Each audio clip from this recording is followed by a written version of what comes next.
Alhamdulillah wa syukurillah wassalatu wassalamu ala rasulillah amma ba'du. Syukur alhamdulillah kita difasilitasi tempat di sini, sebuah karunia dari Allah Subhanahu wa taala. Kita difasilitasi tempat oleh udah kita bisa camping di sini, muhayyam Tarbawi insyaallah. Camping sekaligus farming class, bagaimana beternak lebah, besok juga ada bercocok tanam jagung Bang Anda. Insyaallah setelah selesai pengibaran bendera upacara bendera 17 Agustus ini akan menurun jagung. Insyaallah ini Bang Anda ini adalah petani lebah.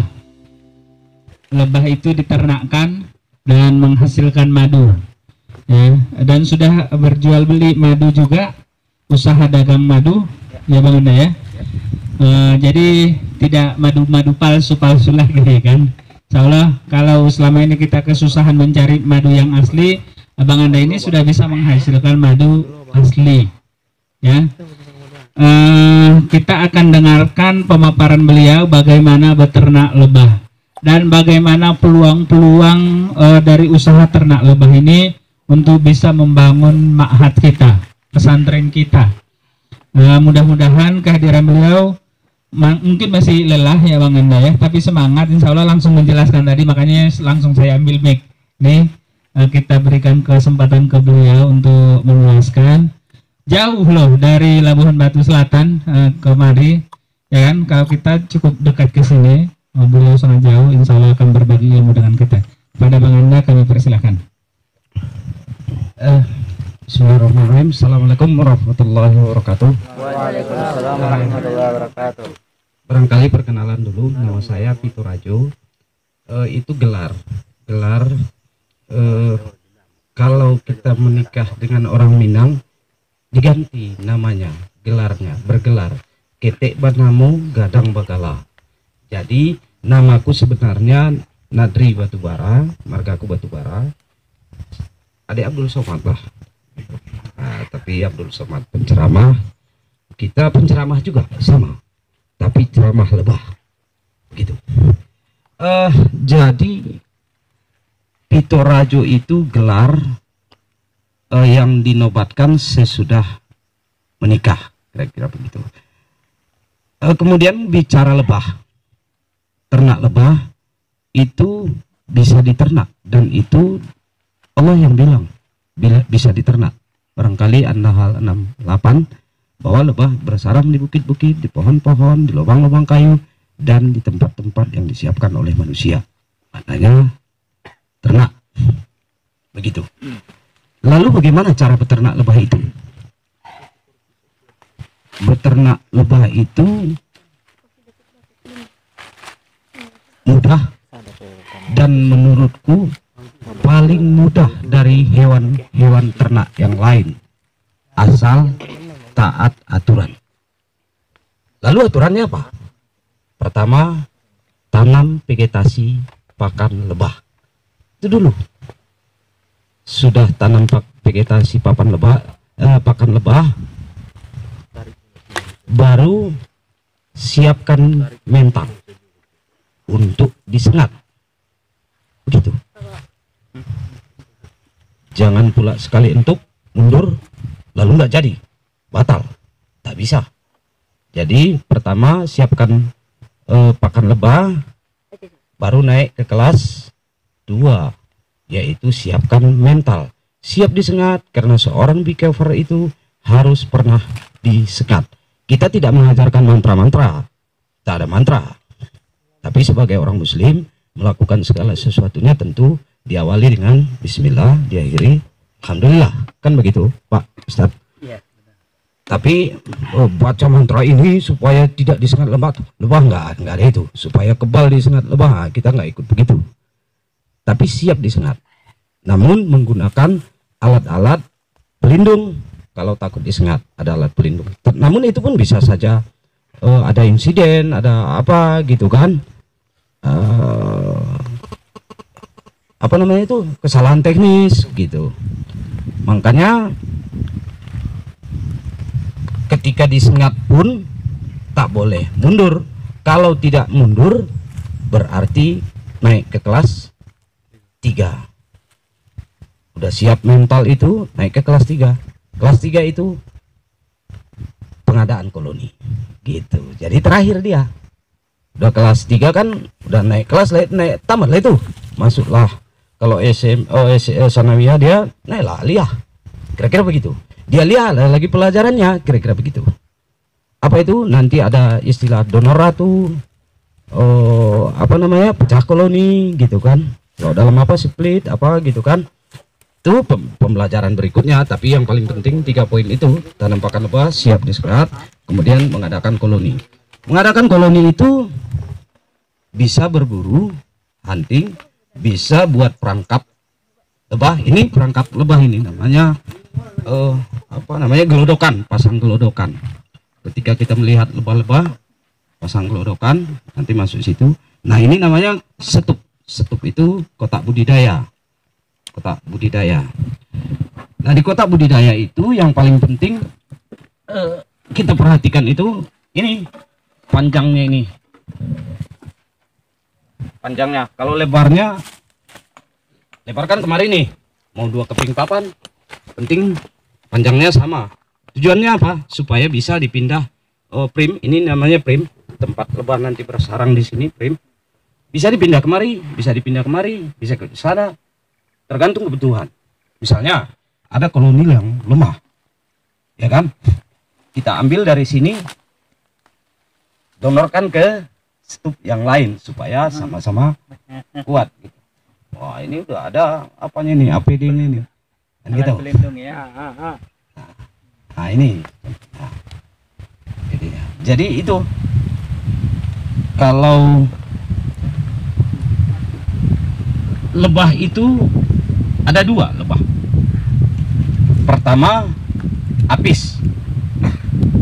Berapa lebah tadi, Dek? Ada 2. Pertama Apis. mantap 100.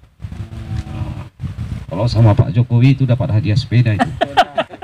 Ya, sayangnya nggak Jokowi. Ya, tapi sama-sama presiden kita sama. Yang kedua trigona. Jadi apis itu lebah bersengat, trigona itu lebah tanpa sengat. Apis itu macam-macam lagi, ada dorsata. Itulah kata orang lebah sialang yang bersarang di pohon-pohon besar. Jadi nalurinya bersarang di pohon-pohon besar. Jadi untuk memeliharanya tanam pohon yang paling besar, berdoa sama Allah, memohon sama Allah supaya lebah hinggap di situ. Sudah, nggak bisa ditaruh sini, nggak mau dia. Nah yang bisa taruh sini apis yang bersengat itu cerana mellifera. Mellifera itu lebah luar dari Australia dibawa ke Indonesia, dibudidayakan di Indonesia. Cerana itu lebah lokal. Kalau saya sih kecenderungannya kenapa harus pelihara lebah dari luar, kita punya itu lebah bule, lebah manja. Kenapa manja? Karena kalau pakannya nggak cukup, dia kabur dan dia tidak akan mampu hidup di alam Indonesia, dia akan mati. Jahat kita bawa dia, kita nggak cukupi makanannya. Maka saranku sih kalau memilih lebah bersengat yang mau dibudidayakan, ini nampaknya bersengat pilihannya. Kalau begini model apanya, berarti lebah apis cerana. Kalaupun dia kabur, tidak betah hidup sama kita, dia masih hidup di alam. Nah, kata Albert Einstein, ketika lebah punah di muka bumi ini, maka umur manusia tinggal 4 tahun. Kenapa? Karena tidak ada penyerbukan. kita akan kekurangan buah-buahan, bahan makanan. Maka lama-lama di mana-mana kelaparan, maka habislah kehidupan manusia. Berarti menyelamatkan lebah sama dengan menyelamatkan kehidupan manusia. Kenapa begitu? Karena penyerbukan paling sempurna dilakukan oleh lebah. Memang penyerbukan bisa dilakukan angin, bisa dilakukan oleh hujan, tetapi itu tidak cukup. Nah, hari ini kehidupan manusia yang makin canggih, makin apa ini, banyak membunuh lebah tanpa sadar. Contoh, menggunakan pestisida supaya gampang semprot aja, mati rumput, maka hinggap lebah di situ. Satu ekor sih yang hinggap, maka dia pulang ke kandangnya, terkontaminasi yang lain, maka mati berjemaah, maka habislah lebah. Itu dibunuh tanpa sengaja. Ada juga dibunuh sengaja, misalnya bakarnya lebah, diambilnya madunya. Itu perilaku begal namanya. Begal itu kan dilukai orangnya, disiksa orangnya, ambil keretanya, hartanya, atau apa? Begalnya. Begal itu. Berarti yang mengambil madu dari hutan-hutan itu begal itu. Kalau ya? dibakarnya begal. Begal. Nah, jadi kita mengajarkan kalaupun diambil panen lestari. Lakukan simbiosis mutualisme, saling menguntungkan. Siapkan makanannya, ambil madunya, sudah. Atau jangan rusak lingkungan supaya cukup makannya, kita ambil madunya. Begitu. Jadi panen juga harus lestari gitu dia. Barangkali supaya lebih menarik, bagusan berdiskusi berapa. Yang pasti ini banyak hal yang harus kita, nggak ada tamatnya barangkali soal ternak lebah ini. Dan saya sendiri beternak lebah itu 5 tahun yang silam. Kenapa ternak lebah? Awal-awalnya sih karena apa namanya, saya awalnya 5 tahun silam itu ternak apis yang bersengat. Yang seperti ini. Iya. Kenapa dulu ternak lebah awalnya? Karena saya memang nggak percaya dengan madu yang di lapangan. Iya. Begitu. Maka saya ternak lebah untuk konsumsi sendiri, untuk biaya anak-anak. Alhamdulillah anak saya juga sunat, apa, nggak pakai betadin, udah dipotongkan oleh dokter karena dokter yang ahli. Siap itu sudah, nggak usah diperban-perban. Tiap hari saya kasih madu. Tapi saya yakini itu madu asli karena saya sendiri yang pelihara. Tapi di zaman teknologi canggih ini, sikit-sikit foto kirim ke apa, terakhir yang lain minta, lama-lama mikir, wah ini peluang nih, budidayakan untuk komersil. Awalnya untuk apa? Saya cerana tadinya. Lalu kenapa beralih ke trigona? Itu hikmah corona. Dulu istri saya kebetulan mengajar di MTS Sabungan, Pak Pardere. Istri saya ngajar di Sabungan. Sabungan apa itu? Iya, jadi gara-gara Facebook ini, media sosial ini, terkabarlah ada seorang perempuan di Sidimpuan meninggal hamil gara-gara corona gitu. Terakhir agak parno ini orang rumah, nggak mau lagi dia naik motor TKB, simpati, Batang Pane nggak mau lagi, paksa aku antar sekolah. Padahal muridnya nggak ada, gurunya ada di situ, wajib hadir. Lalu menunggu dia pulang sekolah, aku lihat di lapangan di lingkungan sekolah itu, ini cerana ini, ini cerana ini Itama ini Toracika ini, ini Toracika ini hanya 2 spesiesnya di Indonesia ini. Genio Trigona Toracika ini bangka ini, mantap ini, kan gitu. Ini Mas cair ini, kan gitu ini, kan itu. Nah, lalu kemudian aku nggak masuk ke hutan, cari kedai kopi di mana ngumpul orang-orang yang menderes, kan gitu. Cerita-cerita, ya sesekali bayarkan kopinya, udah. Oh di Ancakku ada, oh di Gariangku ada, oh di sini ada, udah bentuk tim. Jadi saya ternak lebah di Trigona di musim corona ini. Jadi hikmah corona buatku, aku kemudian menemukan Neng Cika, aku bilang namanya. Kalau cerana aku bilang Neng Rana. Jadi saya pertama itu yang kutemukan, nanti lain kali bisa kita buat lebih baik lagi. Cuma ada yang perlu kami mintakan, seperti doa-doa kami kebun ini Ya. Ya Allah, ya Tuhan, berilah, jadikanlah kebun ini yang bermanfaat bagi agama kami, keluarga kami, dan juga bagi orang banyak, jadi tempat kerja yang islami. Inilah doa kami.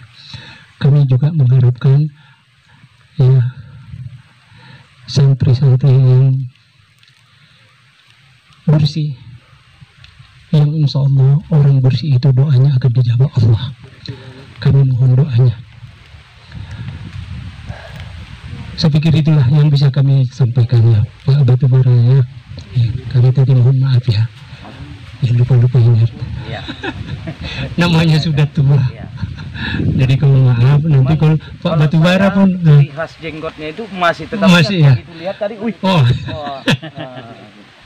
Oke, lanjut. Jadi nanti kalau Pak Batubara pulang ke Labusil, kirim salam lah sama saudara-saudara kita di sana. Ya. Saya memang pernah jumpa dengan Pak Ketua waktu itu setelah saya pensiun pulang ke sini, jumpa di Horas Bakri. Pak Badar kok sini? Lah, iya aku bilang. Ustadz Damrin sekarang Direktur Ahmad Dahlan. Oh, yang di Spil. Iya. Oh, alhamdulillah. Ketemu dia ini kebetulan anak. Kirim salam ya, kirim salam ya. Kok bisa ya? Masih buat. Kirim salam ya. Mungkin nanti kalau dari sana juga ada dari Ahmad Dahlan mau kemari, silakan. Mau camping seperti ini ya, tapi itulah hanya camping aja, durian belum buah. Belum berbuah. Oh, saya tambahkan sedikit. Saya pernah, Ustaz, Pak. Ada awalnya aku kan tadi Cerana ceritanya. Cerana itu kan lebah bersengat. Iya. Susah bagi kalau pengunjung yang belum ini nanti kena untuk bonyok dia. Lalu kusiapkanlah waktu itu 4 trigona lebah tanpa sengat. Alhamdulillah setiap pengunjung yang datang itu aku kasih nyedot dari apanya. Karena itu nggak bersengat, aman bagi dia gitu.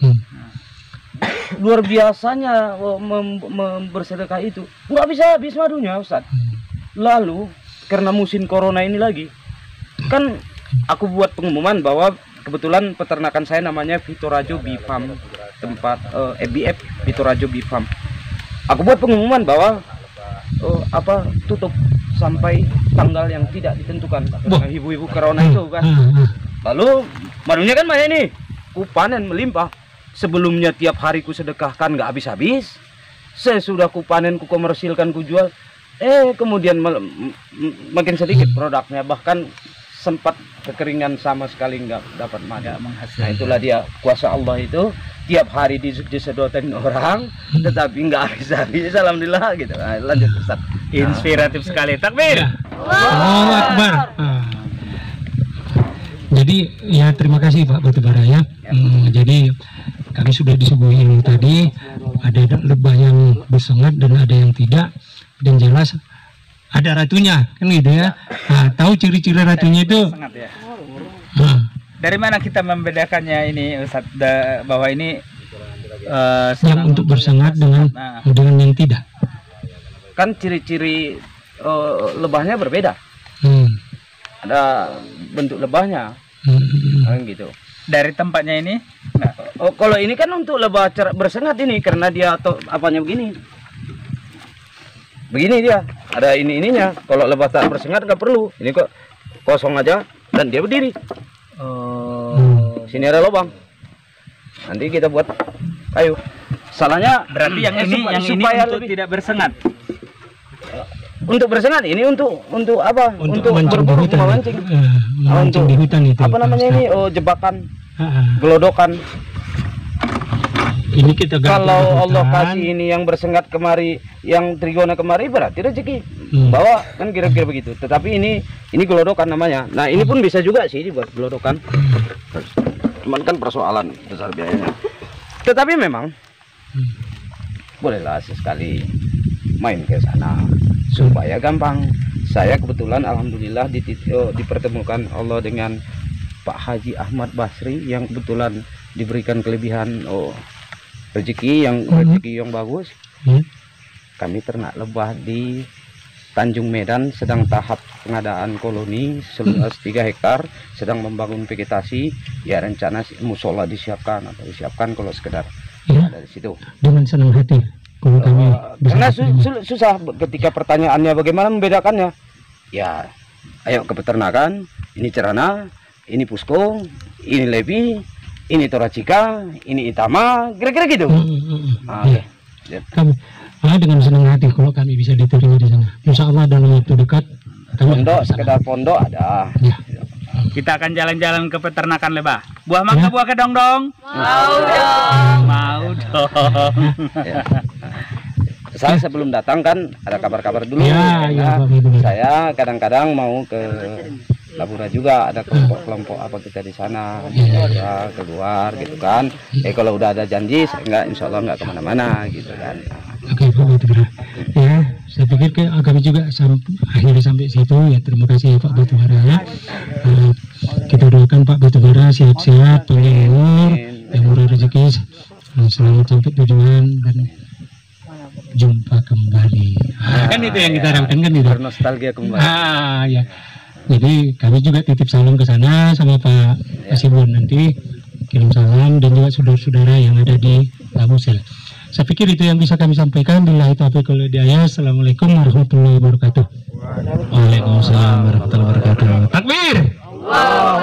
Maaf ya, sesuatu hal yang sangat luar biasa dan nikmatnya Allah pertemukan kita dengan Pak Batubara. Saya dipertemukan melalui media sosial Pak Asrul, dipertemukan lagi ke pertemanannya Pak Batubara.